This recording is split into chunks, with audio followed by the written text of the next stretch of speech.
¿Cómo le va? Entramos como cada noche a su casa a través de la pantalla de Canal Luz para poder compartir juntos este último tramo del día. Y hace algún tiempo atrás miraba mi biblioteca y descubrí un libro que uno de mis grandes amigos me regaló cuando cumplía 30 años, hace exactamente 20, porque estoy a punto de cumplir los 50. Y recordé lo que había leído en aquel libro y pensé, ¿por qué no invitar a su autor y poder dialogar acerca de lo que allí estaba escrito? Este libro tiene que ver con la vida con Dios. Dicho de otra manera, cómo permitir que Dios deje de ser un simple Dios de domingos, un simple Dios de iglesia, y pase a ser el Dios de nuestra vida de manera integral. Cómo permitir que Dios invada cada área, cada disciplina de nuestra vida. Sobre esto vamos a estar dialogando en esta noche con nuestro invitado, a quien le damos la bienvenida, el doctor Alberto Roldán. ¿Qué tal, Alberto? Muy bien. Un gusto verte. Un placer para mí. Un placer enorme, enorme, enorme. Compartimos un grupo de trabajo, así que de tanto en tanto nos vemos y somos vecinos. Claro, además. también. Somos vecinos. Claro. Alberto, me gustaría, porque no la conozco en detalle, un poco de la historia de tu vida y en qué momento comenzaste a vislumbrar la vocación por la tarea teológica. Bueno, viene de la niñez, diría, porque nací en un hogar evangélico. Mis abuelos eran evangélicos, mis padres también, mis tíos, y en ese ámbito se leía mucho la Biblia. Mi padre leía 5 o 6 horas por día la Biblia. Mi abuela se la sabía de memoria. Mirá vos. Era la famosa Reina Valera antigua. Antes. No la 60 que conocemos no, hoy, claro, era anterior a eso. 60, pero ella sabía 1909, creo. Claro. Y la gente evangélica en aquel tiempo, que no tenía muchas posibilidades de estudios, ser secundaria en aquel tiempo era casi excepcional. Ya era claro. Pero aprendía mucho de lenguaje con la Biblia, que es considerada después de Quijote como la obra maestra de la lengua castellana, como sabemos, Reina Valera. Y bueno, en ese ámbito yo recuerdo que un tío mío de nombre Raúl Roldán, que fue pionero en los campamentos evangélicos acá en Buenos Aires y demás, me enseñó Juan 3:16, el famoso texto del Evangelio de Juan en 5 idiomas. 5 años tenía yo, había como 400 personas en la iglesia, en Lanús. Y bueno, esos recuerdos muy gratos para mí de niño. Y por lo tanto, digamos, frecuentaba mucho la lectura de la Biblia. Además debo agregar que, entre comillas, yo nací en un kiosco de diarios. Mirá vos, ¿por qué? Me crié en un kiosco de diarios porque mi abuelo se llamaba Máximo Alberto Roldán, entrerriano el hombre, de Gualeguay. Mi padre Sixto Alberto, y yo heredé la dinastía de los Alberto. Inevitablemente te tenías que llamar Alberto, sí. ¿no? Y eran de Gualeguay. Todos mis tíos eran de Gualeguay, menos mi tía más joven, que falleció también, que nació en Buenos Aires. Y leían mucho, y en Lanús Oeste tenían un kiosco de diarios que yo frecuentaba a los 5 o 6 años. A los 7 ya leía mucho, y no solo historietas, sino también me cautivaban mucho los suplementos literarios de La Prensa y La Nación, que en aquel tiempo eran publicados en retrograbado o color sepia. Después me enteré que era color sepia, pero yo me los leía con mucho interés. Y así empezó en mí, digamos, el interés por la palabra escrita, por escribir. Y bueno, después de terminar el secundario, tuve la vocación hacia 2 carreras. O era abogado, estudiar Derecho, o estudiar la teología, que la leía mucho, la frecuentaba mucho en aquellos tiempos. Y me fui a la Universidad de La Plata. Me acuerdo que mi padre me dijo, es muy buena universidad, anotaste en Derecho. Fui, tomé el tren en Avellaneda, llego y se había cerrado la inscripción.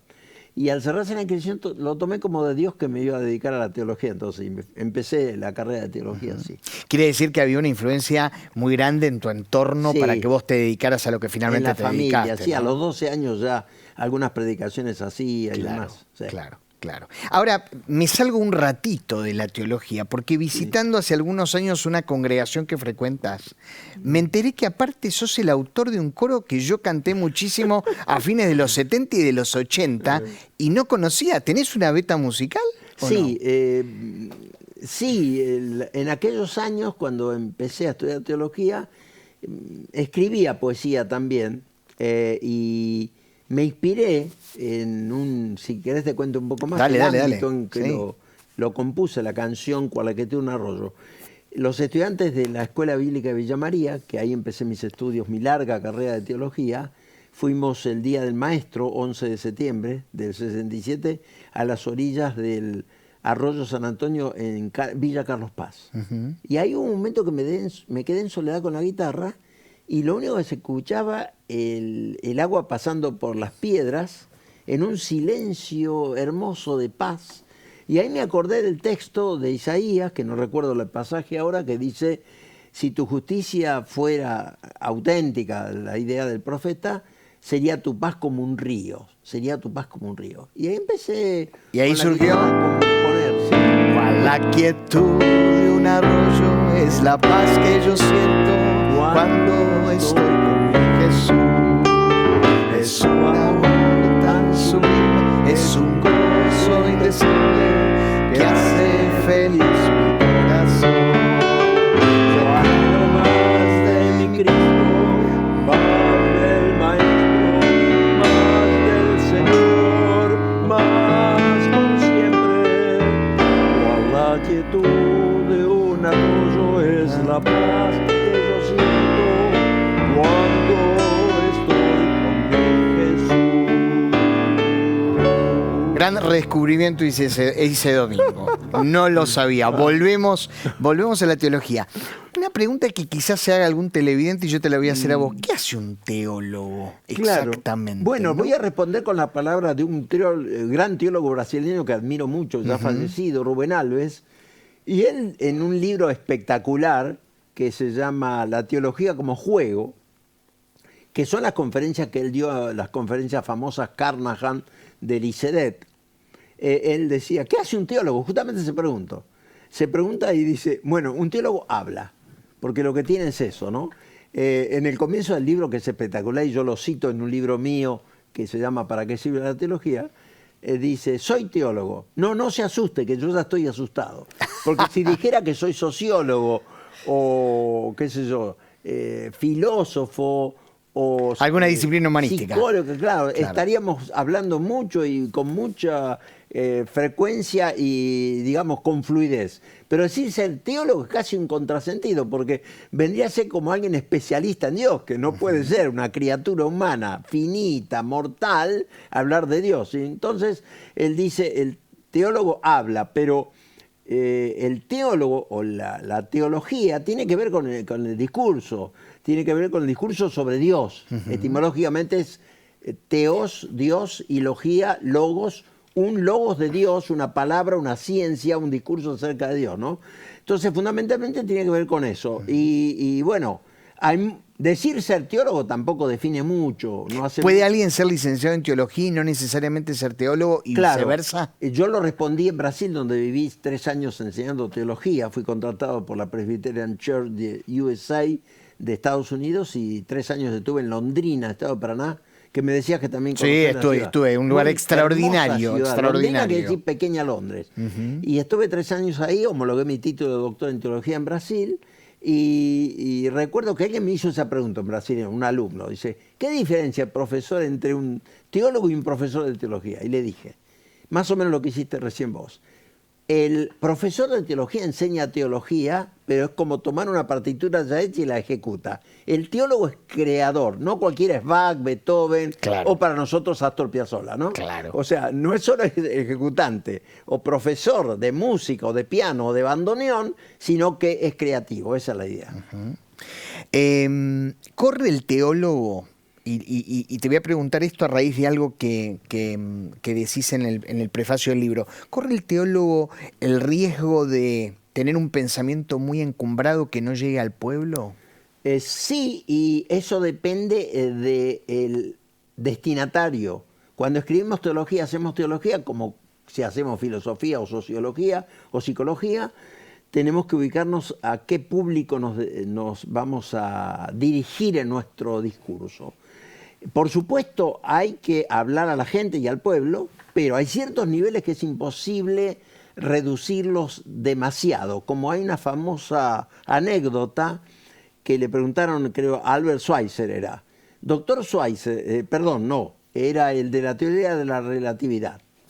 Albert Einstein. Einstein, era otro Albert Einstein. Le preguntaron, doctor Einstein, ¿podría decirnos la teoría de la relatividad, pero de una manera simple, bien sencilla, que todos lo entendamos? Sí, respondió, pero ya no sería la teoría de la relatividad. O sea, sería otra cosa. Se puede reducir, se puede popularizar, pero en ciertos niveles que se trabaja en los cuales es casi imposible hacer una reducción al mínimo de expresión.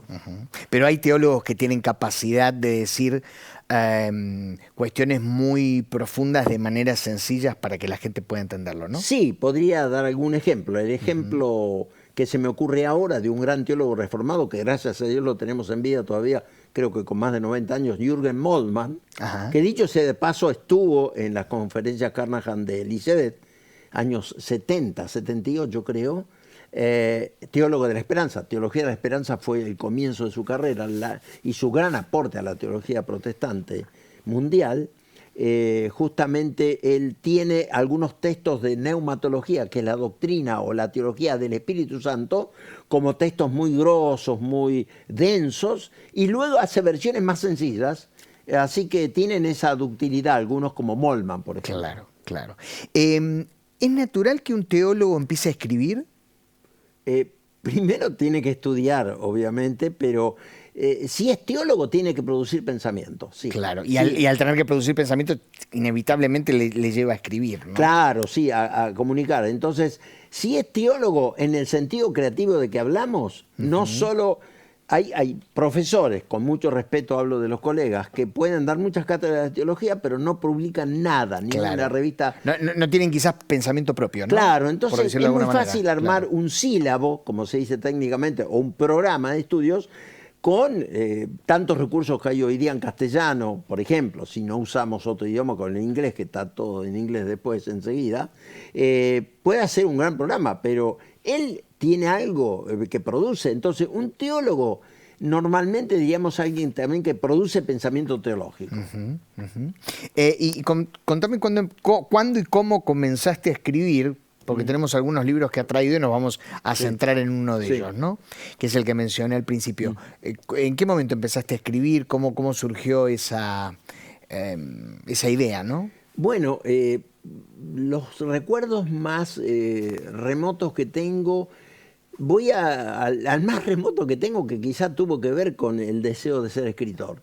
En el secundario, del colegio secundario de Lanús, tuvimos que hacer un libro entre 3 alumnos sobre la historia argentina, y recuerdo que lo hicimos y luego la tapa era una bandera argentina. Me quedó esa escena de qué lindo producir un libro, y de ahí vino el interés mío. Pero más específicamente en lo que se refiere a la teología propiamente dicha, siendo pastor en Madariaga, en aquellos tiempos yo tenía que decir que está a 30 kilómetros de Pinamar. De Pinamar, sí, ahora señor. Ya todo registran. General Juan Madariaga, sí, señor, donde fui pastor al comienzo, mi primer pastorado, con mucho recuerdo gratísimo de Madariaga, la gente gaucha, ahí entendí que se mantiene la tradición, ¿no? La tradición. Sí, claro. Trabajé en una emisora, trabajé en la municipalidad, entré mucho en el pueblo de Madariaga, y recuerdo que debajo de un árbol en la iglesia,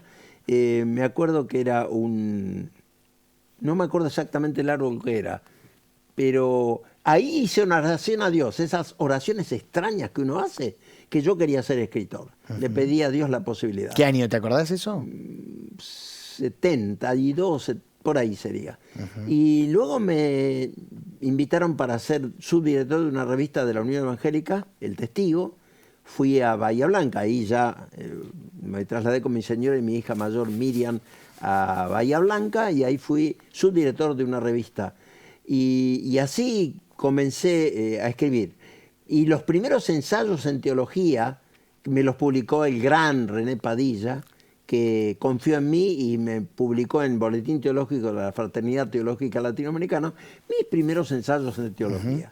Y Alberto, ¿de qué te jactás? ¿De lo que leíste o de lo que escribiste? No, yo me acerco más a Borges que más que de lo que publiqué. Sería de las lecturas. De sí. las lecturas, ¿no? Me alegra mucho porque en un libro próximo, un poeta del cual soy amigo, que me hizo el prólogo, dice, y Alberto Roldán se caracteriza como un gran lector, lo cual me gustó mucho. Sí, claro. Sí, y aparte sos escritor como resultado del lector que sos. Lógico. Martín Coan, que lo conocí, sí, claro, que lo conocí personalmente. Ah, mira vos. Porque una vez hablé de la Sí, está frecuentemente en los espacios claro, culturales, ¿no? La teología de Borges en una feria del libro, que yo participé como expositor de la teología de Borges, que tengo un libro al respecto. Estaba ahí antes de que yo entre al escenario, lo veo a Martín y le digo, Martín, mucho gusto en conocerte, te felicito por tu novela Bahía Blanca, yo que vivo en Bahía 17 años, sí, reflejo bien la ciudad, sí, perfecto, le digo. Mirá vos. Y él dijo una cosa que me quedó grabada, escribimos lo que leemos. Exacto. O sea, hay una influencia marcada, y de esa influencia no se puede escapar, ¿no? O como dicen en portugués, marcante, que dicen en portugués muy bonito, y en este sentido, para ilustrarlo, a vos que te gusta también la literatura latinoamericana, el maestro de los narradores latinoamericanos, del boom latinoamericano, casi unánimemente reconocen que el padre de la criatura que creó este método o estilo literario fue William Faulkner de Mississippi, ¿no? Del sur profundo, claro, de los Estados Unidos. El que lo imitó a la perfección fue Juan Carlos Onetti, el uruguayo. Claro. Lo imita de una manera maravillosa y algunos piensan que lo supera inclusive. Entonces, mucho se refleja las influencias de nuestras lecturas. Absolutamente. Cuando te sentás a escribir, es una pregunta que les hago a todos los que escriben, ¿cómo es el proceso? Por ejemplo, en el libro del cual vamos a hablar, vos decís que es el resultado de una serie de cursos que has dado en una iglesia en particular, más 2 capítulos que escribiste puntualmente para la edición del libro.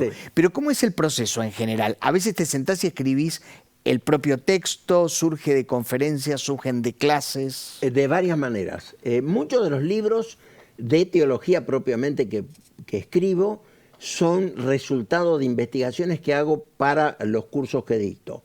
Entonces, yo siempre escribo casi con vistas a hacer un texto a publicar. Sí, me preocupa mucho la exactitud en ese sentido. No es que hago apuntes sueltos nomás, sino que preparo los capítulos, los temas que voy a abordar en un curso determinado. Y el conjunto de todo eso surge después un libro.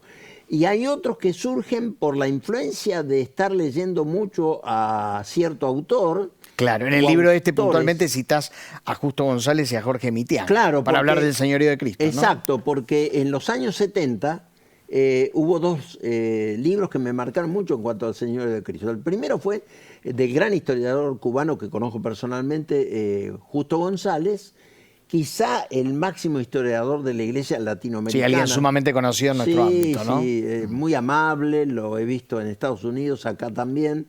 Y un pequeño librito de no más de 80 páginas, Jesucristo es el Señor, pero que trabaja el Señor de Cristo, cómo surge ese título y también la relación con la política, la relación con la filosofía y demás.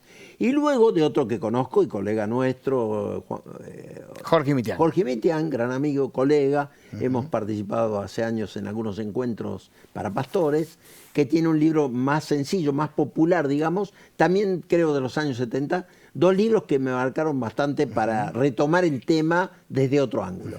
¿Te acuerdas cuál fue el primer libro que escribiste? Sí. El primero. El primer libro que escribí personalmente, porque, a ver, yo he escrito libros porque trabajaba como tal para alguna entidad cristiana, por ejemplo, para Logoi, que después fue FLET y ahora es FIET.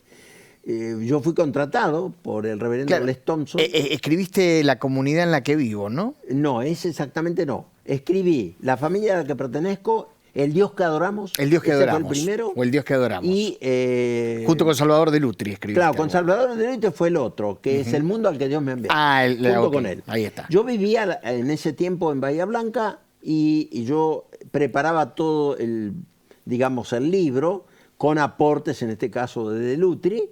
Y bueno, esos son los primeros libros. Pero esos libros yo los hacía porque era mi función, como si fuera contratado por un diario tal y era Sí, redactor. era parte Sí. de tu Pero trabajo. luego me publicaron en México, allá en el 93, el primer libro mío. Ajá. Tiene prólogo de Samuel Escobar, que fue quizás, diría, el primer teólogo profesor que tuve que me marcó, ¿no? Y las influencias de él todavía están en estos libros últimos, en donde yo quise hacer mi primer libro por mi cuenta, o sea, mi primera obra. Se llama Evangelio y Antievangelio, publicado en el 93. Mirá vos. Y después a eso siguieron libros como Para qué sirve la teología, que para mí es como el caballito de batalla, porque tiene 2 ediciones en castellano y 2 en portugués. Estando en mirá Brasil. vos. Fue un éxito. En parte son clases que yo dictaba en Bahía Blanca, luego en Buenos Aires. O sea, llevó mucho tiempo, pero es un libro introductorio a qué es la teología, cómo se hace la teología, para qué sirve la teología. Vamos a mostrar 2 libros antes de meternos en el que nos ocupa en esta noche. Contame de qué viene Dios y la narrativa de los tiempos. Bueno, este libro es el tercero, creo, sí, que escribo en la relación entre teología y literatura, o para decirlo de otra manera, detectar la presencia de la teología en la narrativa, en este caso argentina y latinoamericana. En ese libro trabajo los textos de Julio Cortázar, por ejemplo, su cuento El perseguidor, que si lo has leído te acordarás que empieza con sé fiel hasta la muerte. El texto de Apocalipsis. Claro, o sea, si hemos leído la Biblia, detectamos sé fiel hasta la muerte, que es la digamos, un saxofonista, Charlie Parker, creo. Sí, claro. Que no sé si le pones el nombre y apellido, pero Charlie Parker era fanático, viste, del jazz, Julio Cortázar, y entonces está en el lecho de la muerte el saxofonista y dialoga con él y trabaja en el tema del tiempo, de la muerte, de la vida. Y leyendo bien ese cuento, que alguna profesora de literatura me dijo, nunca había detectado eso, de la presencia del Apocalipsis, recorre 3 de las ciudades del Apocalipsis, capítulo 2 y 3 de las 7 iglesias. Qué increíble. O sea, menciona las 3. Qué increíble. Y entonces está lleno de teología ese cuento. Te voy a confesar, y a los televidentes, que a mí me costó más que interpretar a Borges. Porque Borges es más decididamente teólogo, es decir, nunca se llamó teólogo. Pero como era de origen metodista, tenía ancestros, cierta influencia. Claro, y la abuela Claro. le leía la King James, la versión más conocida, Más tradicional. clásica Claro. del inglés, que creo que se la sabía de memoria. Y por eso los personajes de los cuentos de Borges son religiosos, son todos Cosa que el de Cortázar está más escondido. más escondido, es más huidizo, pero sin embargo está. Luego trabajo Leopoldo Marechal, que de estos grandes escritores fue el único... Sí, me lo contaste voy a algo decir, que no lo sabía. Eso. Claro, muchos ignoran que él es el único de estos grandes que se convirtió, lo debo explicar en estos términos, al evangelio de los evangélicos, porque era católico, pero tuvo una experiencia de fe renovada, digamos así, en 1960. El dato lo aportó otra vez el gran maestro René Padilla en la revista, no me acuerdo ahora, Certeza creo que era. Sí, en donde hay un número dedicado a Leopoldo Marechal. Y entonces yo investigué y hasta fui a la iglesia en Ciudadela Norte, donde él se bautizó. Mirá vos. Él con su señora. Falleció en el año 70. Y durante toda esa década, bueno, siguió produciendo novelas. Y en Megafón y la Guerra es decididamente evangélico en terminología como esta. Te reprendo en el poderoso nombre de Jesús. Eso no es lenguaje ni católico ni budista, claro. sino claramente pentecostal, digamos. Claro. Y trabajo Borges y trabajo Qué uno interesante. que no es argentino, pero lo admiro mucho y vos lo has leído, Carlos Fuentes. Claro. En Terra Nostra, que es una Claro. novela decididamente apocalíptica. Es un mexicano, si no me equivoco. Mexicano, Carlos Fuentes. aunque nació en Panamá. Ah, eso no lo tenía. Contame de qué va este segundo. Escatologías de debate. En debate. Sí, este es un libro que tiene que ver con la escatología, que es la sección de la teología cristiana que trabaja las cosas finales. La segunda venida de Cristo, el nuevo mundo de Dios, el juicio final, cielo nuevo, tierra nueva. Ahora, yo indago ahí cuáles son las hermenéuticas que usan tres autores, tres teólogos muy importantes, protestantes todos ellos. ¿Qué hermenéuticas? Que la hermenéutica es, como sabemos, ciencia y arte de interpretar. ¿Qué instrumento hermenéutico usan para producir esas escatologías? Entonces trabajo uno bien evangélico, fallecido, George Elon Ladd, de Estados Unidos, de Calvin Collins, no, es otro. Bueno, no importa. Pero él populariza bastante la escatología. El primero que lo tradujo al castellano fue otra vez René Padilla, en un pequeño librito Vender otra vez, de certeza, que él dirigía a la sazón. Y él repasa todas las distintas escatologías, pero lo que rescata mucho es la presencia del reino, con una crítica bastante fuerte al dispensacionalismo clásico, que negaba la presencia del reino, que está el reino suspendido, ¿no es cierto? Y volverá recién en el milenio y demás. Luego trabajo uno de los grandes que ya mencioné, Moltmann, su teología de la esperanza, y el tercero, que nunca había trabajado con esta profundidad, murió hace unos años, Wolfgang Pannenberg, que fue teólogo luterano. Y él realmente produce una escatología y una hermenéutica muy en diálogo con la filosofía, con Hegel y demás, y muestra la importancia que tiene la escatología para dar respuesta a la gran pregunta: ¿tiene sentido la historia? Porque más allá de plantearse el milenio, ¿es literal o es simbólico? Si Cristo viene antes del milenio, después o durante el milenio, lo que hay que plantear es el aporte que hace la escatología cristiana. Carlos Astrada, no sé si lo leíste, un filósofo argentino, cordobés, fallecido ya, tiene un libro, Las escatologías y el marxismo. El marxismo y las escatologías. Y siendo marxista, un poco él se desdijo de esa posición, sobre todo a partir de la invasión de la URSS a Hungría en el 58, creo que fue. Porque después invadió Checoslovaquia, como recordarás, ¿no es cierto?, en el 60 y algo. Él se dedicó un poco, pero él trabajó mucho a Hegel, a Marx, y él dice, la doctrina cristiana del más allá, la escatología cristiana a partir de San Agustín, es la que da respuesta a la que buscan los filósofos. ¿Tiene sentido la historia? Sí, tiene un sentido teleológico y un final a partir del mensaje cristiano. Bueno, vamos a mostrar Señor Total, y voy a mostrar que es el ejemplar que me regalaron cuando cumplí los 30, estoy por cumplir 50, me lo regaló mi buen amigo el pastor y profesor de teología Pablo Lausuk. Sí. Y me estabas contando que hay una segunda edición. Sí. ¿Verdad? Revisada o actualizada, ampliada. Bueno, la pregunta es, ¿por qué Señor Total? Bueno, Señor Total, además de surgir por cursos que elaboré, es realmente la doctrina, la enseñanza, la afirmación que, como decía mi maestro Raúl Caballero Chocú, que tenía un gran lenguaje en castellano y dominaba mucho el inglés también, permea todo el Nuevo Testamento, diría don Raúl, ¿no? O sea, atraviesa todo el Nuevo Testamento. Porque la confesión primera del Nuevo Testamento es que Jesucristo es el Señor.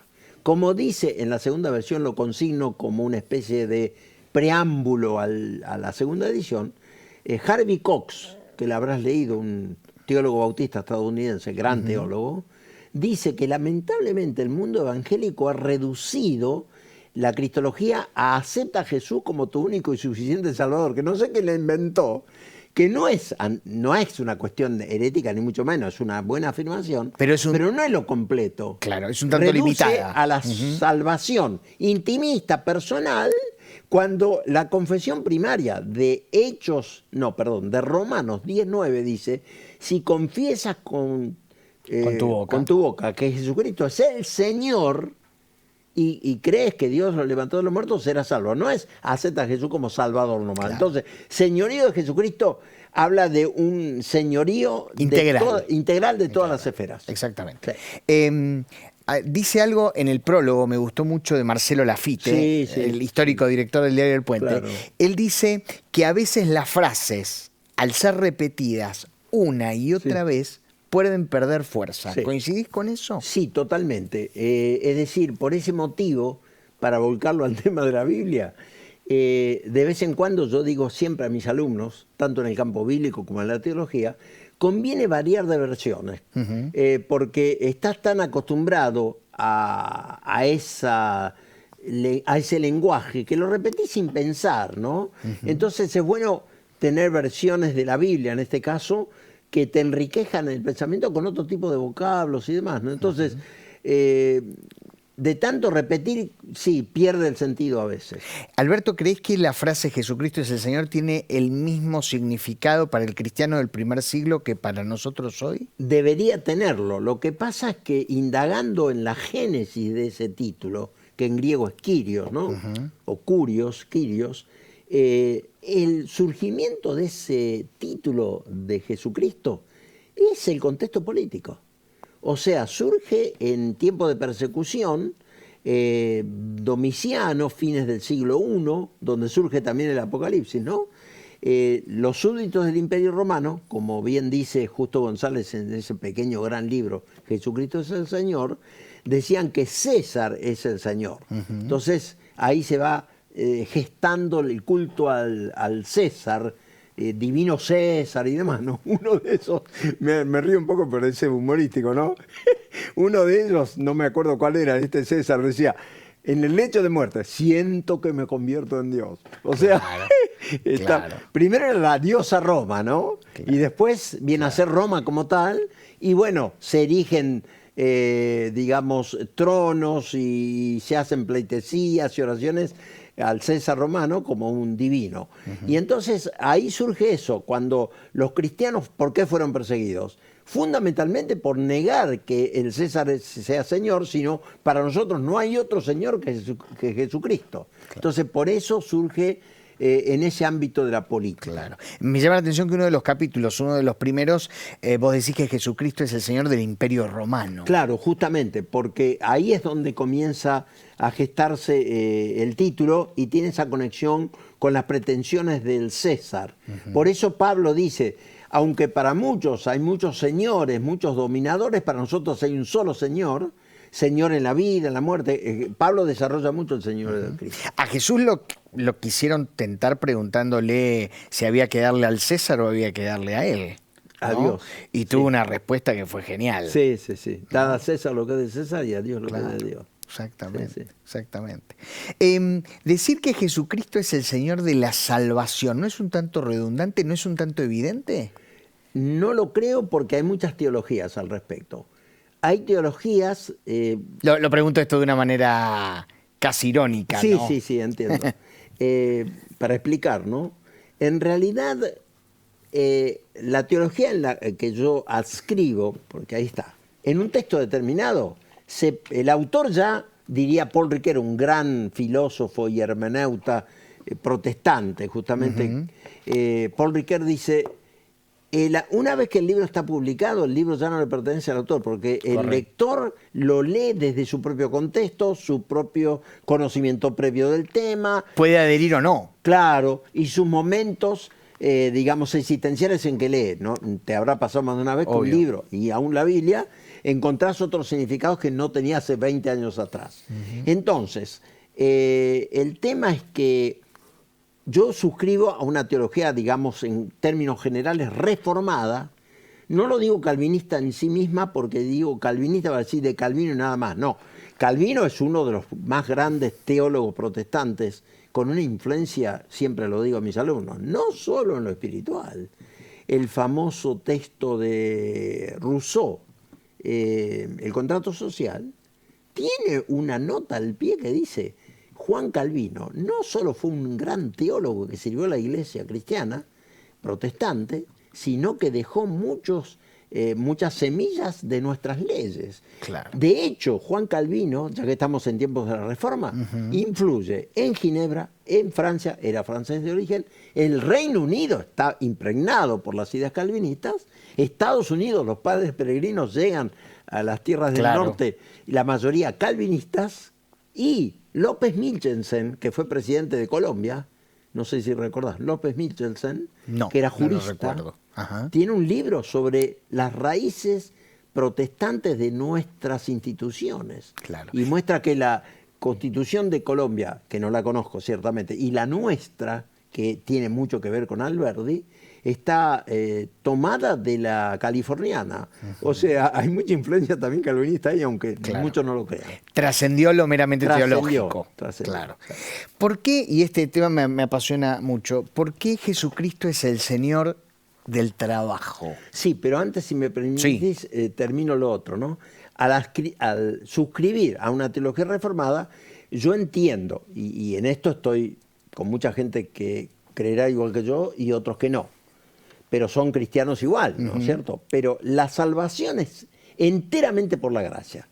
Cuando nosotros mezclamos a eso el esfuerzo humano, porque si no, perdés la salvación, la ganás, no la tenés, o sea, entramos en problemas. Por ese motivo, Señor de la salvación, porque es el que nos provee la salvación y es por pura gracia y obra de Cristo. No es que yo agrego a ello o tengo alguna virtud que afirma esa salvación. Ahí, Señor de la salvación en ese aspecto. Me decía del trabajo. No, que algo que viene a derrotar lo que los judíos le preguntaban a Jesús. ¿Qué debo hacer para ser salvo? Claro, la pregunta era, ¿qué debo hacer? Estaba tan grabado, Claro, tan grabado en la arraigado. mente, ¿no? Y Sí, vino a desterrar con eso. No, te preguntaba por qué Jesucristo es el Señor del trabajo. Y te pregunto, ¿tenemos tan en claro esto en la vida cotidiana? ¿O disociamos el trabajo hasta las 5 de la tarde en mi caso y ahora otra cosa? En realidad, el señorío de Jesucristo debe impregnar toda acción cristiana, que es lo que intento decir en el libro. En este caso, el trabajo recupera, en primer lugar hay que decir que el trabajo es lo que dignifica al ser humano. Ya en Génesis mismo, Dios coloca al ser humano en un huerto para que lo trabaje. Como decía mi gran maestro también, José Miguel Bonino, no lo pone en una nube y le dice, mirá al cielo y pensá en mí, sino lo pone en un huerto para que trabaje la tierra. ¿Es correcto decir, perdóname, te sumo a esto, que Dios mismo desde el principio trabajó? Claro. En Génesis 1. Claro, y además Jesús lo reafirma. Claro. Mi padre trabaja hasta ahora y yo también trabajo. O sea que en lenguaje argentino, Jesús de Nazaret era un laburante. Claro. O sea, Pablo dice, el que no quiere trabajar, que tampoco coma. Es muy drástico ahí. Entonces, el trabajo dignifica al ser humano. En segundo lugar, Señor del trabajo, ¿en qué sentido? Que no hay puramente, si leemos bien la Biblia, un trabajo que sea espiritual y otro que sea secular, sino que, como bien lo rescata Martín Lutero, con un término en alemán, Beruf, que es vocación, el cristiano está vocacionado, llamado por Dios a servir a Dios, no importa la función que desarrolle. Puede ser maestro, lustrabota, puede trabajar la tierra, puede ser sacerdote en ese caso, o pastor, pero no hay que hacer compartimentos estancos, sino que el Señor de Cristo se debe dar también cuando trabajamos la tierra, cuando enseñamos, cuando estamos en la universidad, cuando atendemos un hospital, estamos sirviendo a Dios. Por eso Pablo dice, a Cristo servís, en cualquiera... ¿Y por qué, Alberto, solemos disociar? Porque lo solemos disociar, ¿no? Hablamos del servicio y del trabajo secular. Claro, yo creo que eso viene, yo más bien, si me remonto a pensar, diría más bien de una influencia más griega que hebreo-cristiana, porque en el judaísmo, que es, digamos, el ámbito madre del cristianismo judeo-cristiano, todo lo que hacemos debe honrar al Señor y no en compartimentos que sean más espirituales que otros. Por ese motivo, la Reforma Protestante, a partir de Lutero y Calvino, por ejemplo... hizo un fuerte énfasis en esto. Claro, que se trata del señorío de Jesucristo en todas las esferas de la vida, y no solo en lo espiritual y eclesiástico.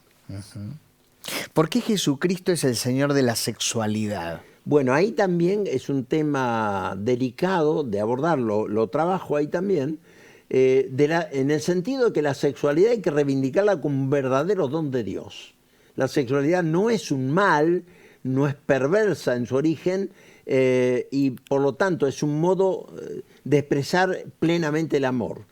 Ahora, se debe concretar en el ámbito de lo que dice la palabra de Dios, sin olvidar también que las formas que adopta el amor y el matrimonio también tienen que ver con las culturas. Por ejemplo, retrotrayéndonos al siglo XIX en la Argentina. En aquel tiempo que viene el protestantismo de misión, bautistas en 1881, Hermanos Libres 1882, estamos en la famosa gobierno de Julio Argentino Roca, que favoreció mucho el advenimiento de los evangélicos. Ya habían venido iglesias protestantes antes, anglicana 1825, anglicanas y presbiterianas. Presbiteriana en el año 28, pero ahora venía un protestantismo más de misión, más evangelizador, digamos. No tan étnico. Claro, no tan étnico. Y entonces la idea es justamente que en aquel tiempo, como la Iglesia Católica Romana tenía el dominio de la cuestión de consagrar los matrimonios, me imagino que los protestantes de aquel tiempo estaban fuera de la ley, como si fuera una palabra que ya no se usa, de concubinato. Entonces, obviamente hay que ver los contextos culturales que sancionan como algo que es legal o no es legal. Pero más allá de eso, se trata de algo que debemos reivindicar.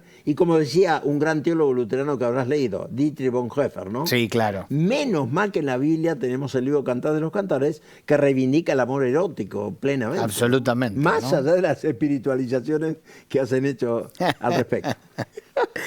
Bueno, ¿por qué Jesucristo debe ser el Señor de la familia? Bueno, de la familia en el sentido que ese señorío no es un señorío despótico el que ejerce Jesucristo, sino pleno de amor. Jesucristo no es un señor que aplasta al ser humano, al contrario, reivindica al prójimo y muestra en su praxis ministerial, que lo vemos en los evangelios, la reivindicación de los pobres, de las viudas, de los desahuciados, de los marginados. Jesús de Nazaret es un modelo de la acción de los cristianos en el mundo. Y en ese sentido, la familia en todos sus desarrollos y demás debe caracterizarse por acciones motivadas por el amor desinteresado, el amor puesto en obras. Jesucristo es el Señor de la Iglesia. ¿No es redundante? Si la Iglesia es la Iglesia del Señor, Él debe ser el Señor de la Iglesia. Sí, pero está el peligro. La función eclesial, sobre todo de pastores, de pastoras, de los que tenemos alguna influencia sobre la feligresía, es una cuestión delicada, diría yo. Porque lo que el inconsciente colectivo, diría algún psicólogo, ¿no? Tiene en el mundo cristiano, evangélico, que frecuentamos y pertenecemos, es que ese ser humano que se para ahí el domingo en el púlpito va a dar la palabra de Dios. Ahora, Calvar, teólogo que sigo mucho y tengo mucha influencia de él, reformado, suizo, dicen el más grande teólogo del siglo XX, ¿no? A partir de su comentario a Romanos, publicado en 1919, decía, recuerden, a los pastores les decía, él era pastor también, recuerden que son hombres que hablan de Dios. Y cuando Dios quiere estar en ese discurso que se da, puede estar. Pero como es soberano, puede no estarlo. Entonces, no todo lo que dice el pastor podemos decir, eso es la palabra de Dios. Hacer una ecuación. Sino tenemos que discernir. 1 Corintios, recordarás, dicen que escuchen y los que hablan en lenguas haya siempre traducción para edificación y los demás juzguen. Correcto. O sea, hay un juzgar en el buen sentido de discriminar lo que se está diciendo. Pero al no hacer así, cuando asumimos que ese obispo o que ese apóstol, que se usa mucho en la nomenclatura hoy día, ¿no? Es el que tiene el único que tiene las revelaciones, se puede tornar fácilmente en una especie de señorío que reemplaza a Cristo, ¿no? Y es peligroso. Es sumamente peligroso. Es peligroso. Estaba pensando también en el suceso allí en Hechos de los Apóstoles, cuando nace la iglesia primitiva, que dice que ellos juzgaban si las palabras que les hablaban eran verdad. Exactamente. Sí, hay una función crítica de parte de los oyentes. Absolutamente. Sí, exactamente. Absolutamente. Quizás esto difiere de modelo en modelo, ¿no? Sí. No en todos lados se da de la misma manera. Por supuesto, sí. Y está claro, ¿no? Decís que Jesucristo es el Señor del cosmos. ¿A qué te referís con eso? Bueno, cuando Jesucristo resucita, en Mateo, la versión de Mateo, por ejemplo, recordamos, toda autoridad me ha sido dada en los cielos y en la tierra, ¿no? Por tanto, id y haced discípulos. El señorío de Jesucristo está llamado a ser señorío del cosmos, porque como dice algún pasaje paulino de Colosenses 1, que es un gran himno cristológico, dice que todas las cosas subsisten en Cristo quiere decir que tienen su cohesión, es el término griego, en Jesucristo. Dios es un Dios activo. La idea del deísmo, que no es el teísmo, sino deísmo, básicamente es la creencia filosófica de que Dios creó el mundo, pero como si fuera un reloj le dio cuerda y lo deja andar a control remoto, digamos, solo. Le dio cuerda nomás. Nuestra fe en el Dios de Israel, que es el Padre de nuestro Señor Jesucristo, es un Dios activo en la historia, un Dios que actúa. Y por lo tanto, en ese sentido, es Señor del cosmos porque el mundo será transformado o será reemplazado, hay dos teorías al respecto ahí, en cielos nuevos y tierra nueva, que es lo que simbólicamente presenta el Apocalipsis. Entonces el señorío de Jesucristo está llamado a ser no solo Señor del individuo, de la parte espiritual del cristiano, de su alma, sino, y de la iglesia y de la salvación, sino también tener un señorío cósmico. Ese es el final de la historia de la salvación.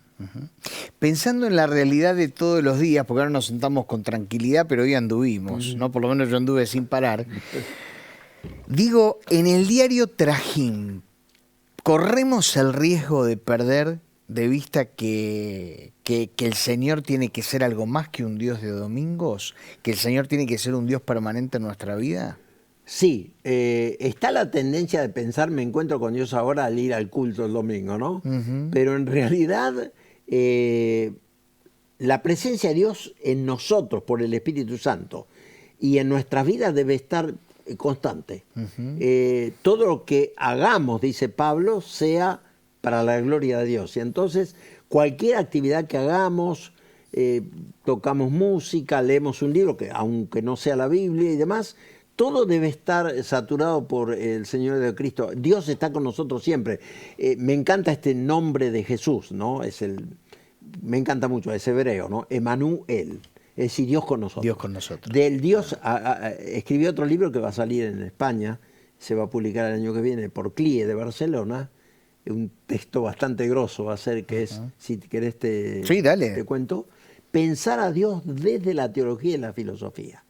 Sí, es un tema muy serio y entonces justamente decimos allí, hablando del famoso Friedrich Nietzsche y su afirmación o negación, Dios ha muerto.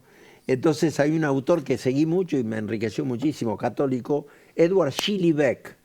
Las consonantes todas las pusieron en su apellido. Todas. No hay una vocal por ahí. No hay ni una vocal casi. Belga era. Había nacido en 1914, un gran teólogo con mucho respeto también, siendo católico, al mundo protestante, evangélico. Y él dice justamente que esta cuestión de Dios, tenemos que ir desde la muerte de Dios, anunciada por Nietzsche, que si me permitís como nota al pie diría que un gran autor norteamericano que habrás leído, gran pensador, lo pongo en el libro porque salió en un libro hace mucho, la revista Motive de Estados Unidos, New York creo, señor director, lo dice, su reporte sobre mi muerte me pareció demasiado exagerado. Firmado Mark Twain. O sea, estuvo genial. Le había anunciado que había muerto. ¿no? Claro. Y Mark Twain le dice, señor director, su reporte sobre mi muerte me pareció demasiado exagerado. Entonces dice Schillebeeck. Qué ironía, ¿no? Claro, está buenísima. De la muerte de Dios anunciada por Nietzsche, hay que ver en qué sentido lo dice y si él estaba feliz de eso o no. He indagado un poco el tema. Hay que ir hasta el Emanuel, el Dios con nosotros. Ese Dios muerto es un epitafio demasiado apresurado. En realidad Dios sigue activo y actuando en la historia. El Emanuel, Dios con nosotros. Alberto, es increíble cómo pasa el tiempo, pero pensamos al principio la relación que había entre la literatura y la teología. Sí. Y me contaste que estás en un proyecto, lo charlamos el otro día por teléfono, sí. Para seguir relacionando teología con literatura. Contame un poco de qué va. Claro, va a ser, Dios mediante, el cuarto libro que tengo sobre el tema. El primero me la publicó en Mar del Plata una gran amiga y discípula mía, Eliana Balsura, sobre este tema de la teología en la literatura, y se titula, ¿sabes cómo es el libro? Te busca y te nombra. Ajá. ¿Sabes cómo surgió el título?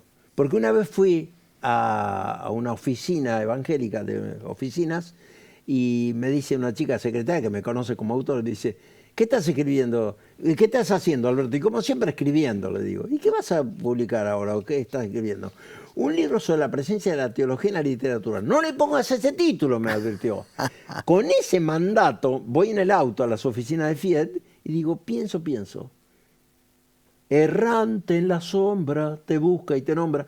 Porque Andasi tiene una novela, Errante en la sombra, un gran escritor, ¿no? Sí, acaba de publicar el último libro. Claro, Federico Andasi. Y yo digo, voy a continuar eso de Andasi, que es el tango de Gardel y Lepera, claro. ¿no? Errante en la sombra y yo le pongo, te busca y te nombra. ¿Cuál es la idea? Volver con la frente marchita. Claro, entonces la búsqueda del ser humano que busca a Dios, cuando Dios lo está buscando antes. Entonces trabajo muchos autores, Borges entre otros. Luego dediqué un libro entero a Borges, Borges y la teología, que lo presenté en la Casa Borges de Adrogué, que es el lugar donde se crió el maestro, o estuvo años viviendo ahí, que es el único en el mundo donde vive Borges, que es un museo ahora. Ah, mira vos. O sea, está dedicado a Borges totalmente. Mirá vos. Lo visitamos con un gran amigo mío y nos dijo la secretaria, cuando tengas algo que presentar, este es tu lugar. Mirá vos. Pero fuimos a la Casa Borges y lo presenté ahí, Borges y la teología. Trabajé bastante el tema. Luego el último que mencionaste... claro, el primero que mostramos. Claro. Y ahora este nuevo, es un libro que pronto va a salir en este año, Dios mediante, que trabajo 3 autores, otra vez en la búsqueda. Dios, búsqueda e idea. Y trabajo al gran santafesino Saer, Juan José Saer, que Coan y Beatriz Sarlo dicen que es el mejor escritor después de Borges. Si lo dicen ellos, que son especialistas, yo los tomo en cuenta. Sí, realmente extraordinario Saer. Su primer novela, La Vuelta Completa, que está significado en un convento a las orillas del río, siempre es el lugar de Santa Fe. La segunda es una novela de una joven escritora muy pujante, Selva Almada. Sí, muy nombrada, ¿no? Sí, El viento que arrasa. Espectacular la novela. Y el tercer capítulo es de César Aira, el hombre de Pringles, radicado hace años. Uno de los autores más prolíficos de la Argentina. Sí, o el más, 100 obras, siempre candidato al premio Nobel, nunca lo obtiene lamentablemente. Según sé que no da entrevistas. No da entrevistas. Me encantaría entrevistarlo o matarle el libro. Y bueno, trabajo ahí una novela apocalíptica, decididamente apocalíptica, que es El juego de los mundos, que es cómo se puede reintroducir en el mundo cibernético del año 4800, futuro, donde ya no hay escritores ni literatura que leer, sino todo es cibernético y todo, digamos, las máquinas nos dominan, y cómo surge la antigua idea de Dios, cómo se reintroduce la idea de Dios en ese mundo cibernético. ¿Es ficción? Sí, es ficción. Ah, mira pero vos. muy bueno, es apocalíptico. Sí. Mirá vos. Sí, sí. Mirá vos. En eso estamos. Qué increíble, ¿no? Alberto, si la gente se quiere contactar con vos, vamos a poner allí en pantalla un Facebook. Sí. Y vamos Buscan a poner Alberto Roldán y está mi foto ahí. Alberto Roldán, tal tu nombre y apellido. Sí. Y también vamos a poner en pantalla un mail, que Sí, es un exactamente. Gmail. Sí, sí. Para que la gente se pueda Sin contactar ningún con problema. vos, Sí. si quiere dialogar con vos a través de estas Redes. dos redes. Sí. Bueno, además de la escritura, seguís enseñando. Seguís con proyectos. Es mi gran vocación la enseñanza. En realidad, más que proyectos, estoy muy vinculado. Primero a FIED, que soy uno de los fundadores. Soy director de posgrado ahora, hace años ya, desde que volví de Brasil. Enseño para universidades protestantes como la Universidad Evangélica de Paraguay, que ya tiene un doctorado, y soy profesor. Y también para la Universidad Adventista del Plata, que soy el único profesor adjunto evangélico. Ah, mira vos. Me han invitado a ser profesor por la producción que tengo, según dijeron, ahí me detectaron. Es gente muy buena, me respetan muchísimo, me aprecian mucho. Enseño también ahí, enseño para Semisud de Quito, Ecuador, y estoy vinculado a Lee University de Estados Unidos, de Tennessee. Así que tengo bastante que hacer. Me encanta la cátedra, me encanta la docencia, sí. ¿Hay avidez en el pueblo evangélico por estudiar sistemáticamente teología? Definitivamente sí. Sí. A partir de la pandemia se desarrolló una avidez muy grande por el estudio de la teología, con decirte que hay algunas cursos que dicto, tengo 50 alumnos, una cosa tremenda. Así que hay un gran despertar y en este sentido creo que como Dios actúa en la historia y en todos los escenarios, también las ciencias humanas como la filosofía, como la psicología y demás, o la sociología, a veces mencionan la teología y definitivamente trabajan temas teológicos como es la teología política, por ejemplo, que es una rama de la filosofía también. Y entonces ahí entra el diálogo con la teología cristiana. De modo que eso da un impulso que estudiar teología ya no es una cuestión de marcianos, sino que está instalado como un tema serio, importante en el mundo de las humanidades y las ciencias. Y esos estudiantes incluso vienen de contextos muy distintos, ¿no? Muy distintos, de toda América Latina, de Estados Unidos, de Europa y hasta de China, no en mandarín. No tenemos profesor en mandarín, pero sí en castellano. Claro, claro. Alberto, me quedé con una idea del libro del cual hablamos mayormente esta noche, y es pensar en el Señor como un Señor de todos los días y de todas las áreas de nuestra vida. Y venía un texto que vos lo mencionaste la pasada, que a mí me hace mucho ruido, que es cuando el texto dice: si pues coméis o bebéis o hacéis cualquier otra cosa, hacelo para el Señor, ¿no? Yo no soy teólogo, pero en este texto descubro que se citan dos actos ordinarios, como es comer y beber, ¿no? Y dice el texto que si ustedes hacen esto que hacen todos los días para subsistir, aún eso debe glorificar a Dios. Exactamente. Y me gustaría que nos vayamos con la idea de que todo lo que somos y hacemos tiene que estar dedicado a Dios, ¿no? Claro, en ese sentido, esto que mencionaste del texto de Pablo, me lleva a pensar también que la antropología bíblica, teológica, judeo-cristiana, no es como para los griegos el cuerpo, la cárcel del alma, como decía Platón, recogiendo las ideas de Sócrates, ¿no? Sino que el cuerpo es integrante de la realidad humana como tal, no es un aditamento temporario. Somos cuerpo. Nada más que cuando se dice en la Biblia cuerpo o alma o espíritu, etcétera, está enfatizando cierto aspecto, pero somos una unidad plural de varias dimensiones. En ese sentido, nos debe conducir a cuidar nuestro cuerpo, cuidarlo en la alimentación, cuidarlo en lo que comemos, en lo que bebemos, para honrar a Dios aún en eso también, en esos aspectos cotidianos, diarios, digamos, ¿no? Absolutamente. Me voy pensando en una canción, a mí me gusta mucho la música, y hay canciones que digo, son más que canciones, son mensajes, ¿no? Jesús Adrián Romero tiene una canción que me gusta mucho, y dice: que seas mi universo, es una oración a Dios. No quiero darte solo un rato de mi tiempo, ¿no? Yo quiero honrarte todo el tiempo, ¿no? Con todo lo que soy, con todo lo que hago, quiero que seas Señor total. Exactamente. Gracias, Alberto. Un placer para Muchísimas gracias por haber charlado con vos y habernos iluminado tanto. Muchas gracias. Que el Señor te bendiga en todos los proyectos. Igualmente. Bueno, nos estamos yendo, nos vamos a reencontrar mañana, si Dios lo permite, 22 horas, aquí en La Puerta Abierta a través de la pantalla de Canal Luz. Que tenga una excelente noche. Dios le bendiga. Chao.